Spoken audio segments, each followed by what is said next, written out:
eu acho que tem um ponto aí essencial, né?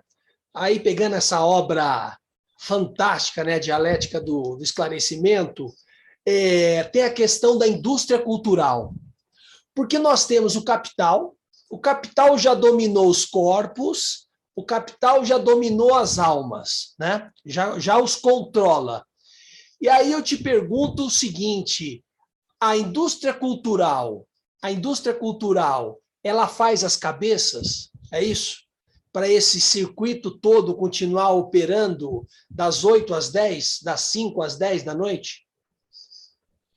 Olha, sim e não, viu? Bom, a resposta não é nada, mas eu não acho que ela faz as cabeças, ela faz os comportamentos, que é diferente. Um algoritmo, uma coleção de algoritmos que, digamos, guia os seus passos como consumidor de coisas boas, de livros, inclusive, de música, boa música, assim por diante, ela vai, de certa maneira, te minorizando e vai, de certo modo, não digo manipulando nem controlando, mas ela vai moldando o seu comportamento de maneira tal que, a partir de um certo momento, ideias enquanto tal não existem mais, são perfeitamente dispensáveis. São perfeitamente dispensáveis. E é claro que a indústria cultural, ela, por definição, ela é uma indústria cujo produto qualquer que ele seja, é fazer com que você concorde com o mundo tal como você o vê nesses produtos. Então, ela é uma máquina de conformismo. Mas eu não acho que, digamos, que o resultado, digamos, calamitoso em que se encontra a sociedade brasileira nesse momento seja produto da indústria cultural. A indústria cultural, de certa maneira, facilita as coisas. Há um filme sobre Junho, feito pelo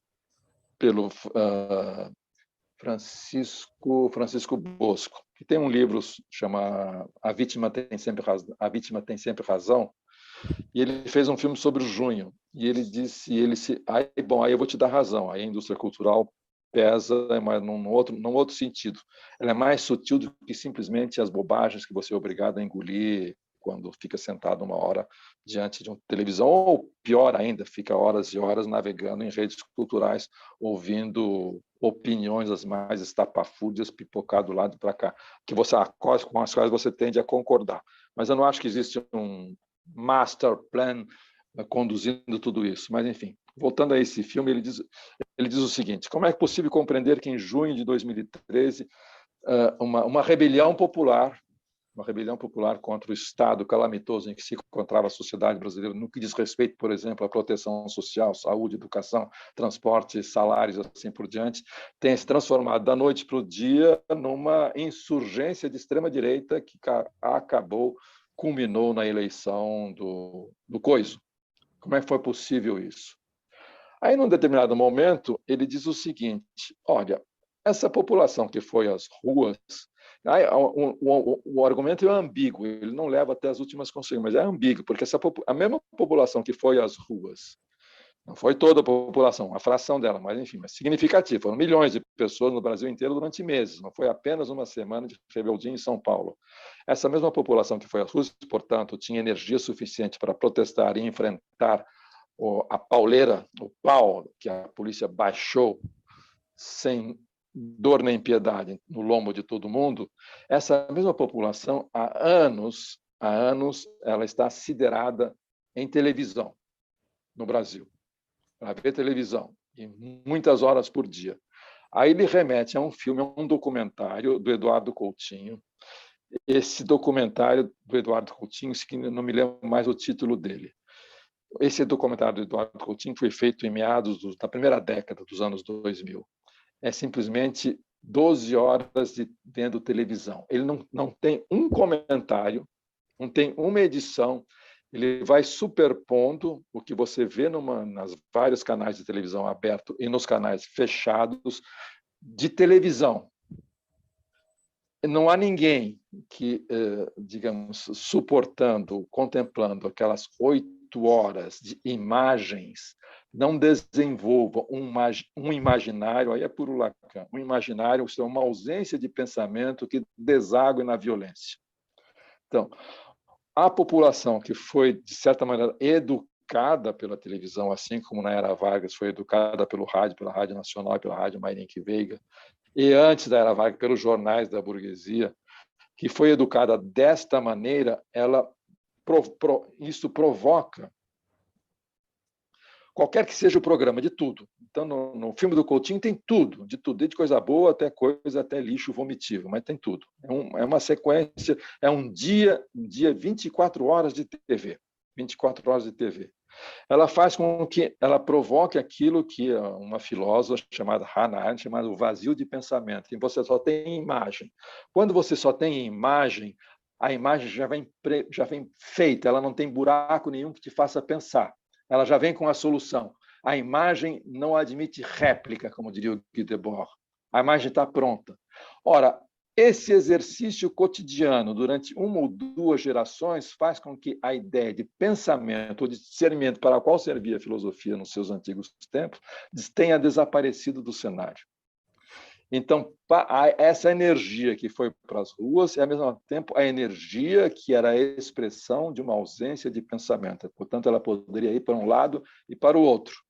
E bem direcionada para um Estado maior e inteligente, ela foi para o lado contrário, ela foi para o lado da extrema-direita, do fascismo. Mas foi necessário que esse povaréu fosse disciplinado não por programas específicos, não por doutrinas específicas, não por conteúdos específicos, fosse, digamos, controlado, fosse modelado por essa imagem em estado puro que esvaziava o pensamento. No momento em que você não tem mais problema, voltamos à barbárie, à falta de noção. Não tem mais problema, é o veículo para não ter mais problema. É a imagem enquanto tal, já vê, o prato está feito, a imagem não admite réplica, é aquilo que está sendo visto. Não te faz pensar, ao contrário de uma música, ou de um livro, de um romance, assim por diante. Está lá. No momento que isso desaparece, em que a ausência de pensamento é total, você parte para qualquer coisa. Você não tem mais noção do que vai fazer, do que lhe pedem para fazer. É nesse momento que entram, então, os grandes demagogos, os grandes salvadores da pátria, os grandes oradores. Aí precisa ser carismático. Por isso, não adianta o Alckmin arengar a massa, ele vai fazer isso durante 1000 anos, ele não consegue um voto. Mas vem o Bolsonaro ou o Lula, que são líderes carismáticos, eles mobilizam. Eles mobilizam, depende do que eles vão mobilizar. O Lula pode mobilizar certas coisas, o Bolsonaro outras coisas. Mas é necessário saber que você está falando para um público do qual o pensamento desapareceu. Como reativá-lo, como reavivá-lo. Essa era a função do antigo socialismo. O socialismo era isso, fazer as pessoas voltarem a pensar. Nós imaginamos que as pessoas que pensam e juntam A com B não suportam a situação que vivem. Isso acontece. E você levanta a cabeça e reclama o seu salário e você é morto a pauladas. Então, é necessário juntar muita gente disposta a correr o risco de morrer a pauladas, mas dispostas a reivindicar aquilo que lhe é devido, no caso, o salário do congolês. Você multiplica isso por milhões, alguma coisa pode acontecer. Portanto, eu não sou pessimista, não estou dizendo que... E para que isso aconteça, é necessário que você compreenda a política como uma luta e não mais como um acordo para instituições que são apenas instituições pacificadoras de uma trégua. Nessa trégua, as duas partes simplesmente recuperam as suas forças e multiplicam as suas armas, inventam novas armas. E o que nós estamos presenciando atualmente é o que os americanos chamam de weaponizations, transformação de tudo em arma, desde um avião para derrubar uma torre até a desonra de uma pessoa por iniquidades falaciosas. Isso é uma arma. Essa arma você pode levar a pessoa à loucura, à depressão, ao suicídio e por aí vai. Mas é uma arma, foi usado como arma. Se trata de uma guerra civil. E numa guerra civil, numa guerra, não existe verdade. Existem só versões ou narrativas, como se diz. Portanto, quando eu discuto, por exemplo, vacina, é a minha narrativa contra a sua vacina. Nós estamos numa guerra. E, portanto, nós estamos politizando. Vocês, do outro lado, que falam enchem o peito e falam em nome da ciência, vocês também estão politizando, só que vocês não admitem. Vocês não admitem que também estão politizando, estão querendo levar a população numa direção. Nós queremos levar numa outra. Só que nós explicitamente dizemos que isso é política. Nós dois estamos fazendo política. E vamos ver quem pode mais. Aí você usa todos os recursos. E o recurso aqui, no caso da vacina, que a extrema-direita usa, é o medo secular da vacina que existe desde que ela foi inventada no século XVIII.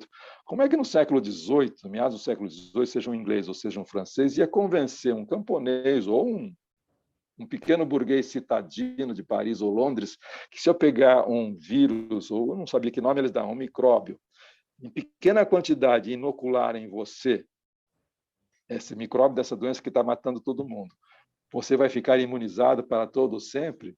Como é que você convence uma pessoa disso? Você tem que quebrar várias barreiras inibitórias que um organismo normalmente tem contra um corpo estranho que entra no seu corpo. Ora, 2 séculos depois, há várias circunstâncias atenuantes que justificam esse ato que, no limite, na sua origem, era um ato de violência. Ora, a extrema-direita sabe disso e manipula isso por outras razões, não por razões científicas ou porque ela quer te proteger, porque ela quer ganhar do outro lado e assumir o poder. E, ao assumir o poder, isso está atrás da rapadura. Aí a rapadura ela vai dividir com seus companheiros de pilhagem, que é o que nós estamos vendo na Paulo, Rússia meu do caro! Putin, na Hungria. Acabou o nosso tempo. Que